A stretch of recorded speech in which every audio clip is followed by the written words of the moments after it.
My last review is not a comic book. It's something I decided to reread this year because I hadn't read it in a while. Somebody was talking about it in the comment section and kind of put me in mind of it and reminded me of it again. And I knew that there was this translation that came out that I wanted to read.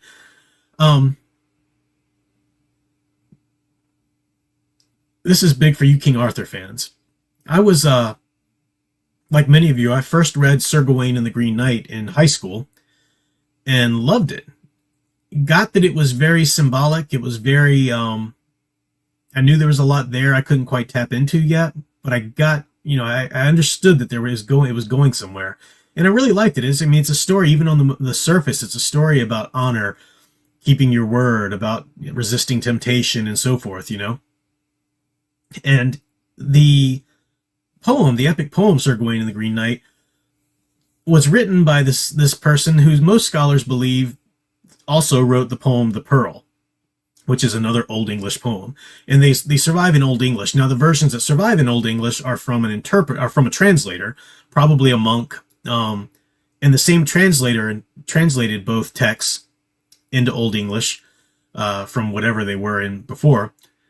And, being a Christian translator, they put some Christian spin on it and everything, which I think works beautifully. It's so perfect. And a lot of scholars think that it was the same initial writer too. They call him the Pearl, the Pearl writer, or the Pearl author or whatever. That's because they don't know his name. But I'd read some translations. Only in the last handful of years, though, J.R.R. Tolkien, Christopher Tolkien, released his translation of Sir Gawain and the Green Knight. So I picked it up. It's got his Sir Gawain and the Green Knight. I think it also has the Pearl. Does this edition? No, this doesn't have the Pearl. But I read part of it and I listened to the rest of it on Audible. There's a great version on Audible as well. And it's a wonderful Christmas story. It has to take place at Christmas. It's very tied into Christmas themes. You'll appreciate it even more if you're Catholic, but even if you're just plain Christian, you can really get a lot out of it. Or even if you're not Christian at all, you can get the basic goodness, the basic moral themes. Sir Gawain is a great aspirational hero in this. He makes one little mistake at the end that he decides he's going to learn from forever. But if you there's even, the Knights of the Green Garter is an order of knights, in Britain today, and it comes from this story, wonderfully symbolic. The setup of the story, of course, is that they're at a Christmas dinner, the Knights of the Round Table, and this knight comes in who's all green. And that's speaking right there to, you get there, at the end, you realize, they tell you why this knight's green and what's going on, Morgana's involved and all this kind of stuff. But the image of a green man is a callback to the pagan idea of the green man, the man in the wilderness who is an idea, a symbolism of virility,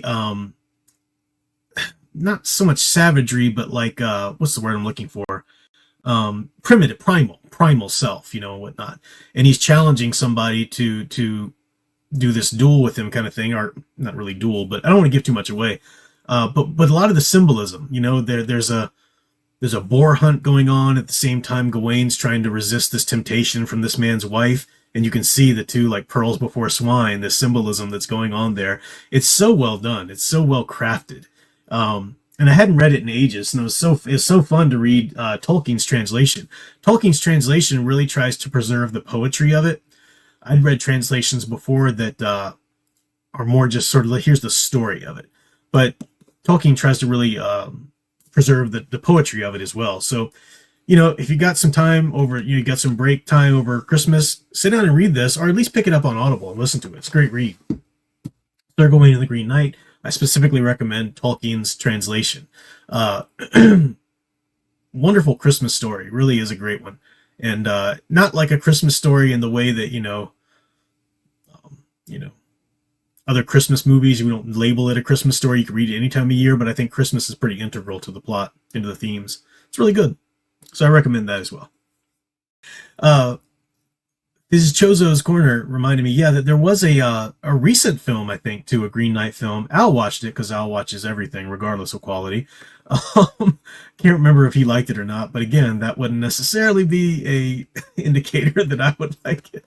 The trailer didn't look great. I didn't like the trailer I saw, but I never watched the movie. So I'd like to know if the movie was any good. Okay, let me check into the chat. That's all the reviews I've got for you tonight. I do have a lot of stuff to read, though, and the review coming up. And I'm going to continue doing this. I'm going to keep on giving you guys, shining the light on different wonderful stories from the past that maybe you can check out. Maybe you like, maybe you won't. But there's so much to read. There's no reason you need to run to the movie theater or run to the comic store every time, a new comic drops or whatever. This or that, like the Godzilla versus Kong versus Justice League, that was new. And I tentatively tried that. Not as soon as it came out. I waited for it to get all collected, and I tentatively tried that, and it ended up liking it. So yeah, here and there something new can slip through, but people are just addicts to content. They just want new stuff, and we need to try and curb that. So the more we can talk about, the more we can celebrate and make it, into the public consciousness, more of these great old stories, and the more Hollywood will realize, the more publishers will, we just turn our backs on them. We stop giving them attention.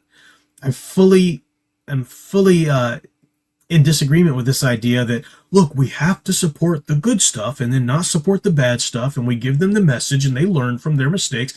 That doesn't work. All they do is learn how to throw you bones and to keep you invested. And they get these channels out there that have learned that they can make a lot of money by reviewing each and every little episode and every little movie. Even if they're trashing it from top to bottom, they're keeping it relevant. They're putting it out there. Ignoring them is the only way to do it. And what do you do while you're ignoring them? Open up this plethora of wonderful stories that you've got at your fingertips. So great.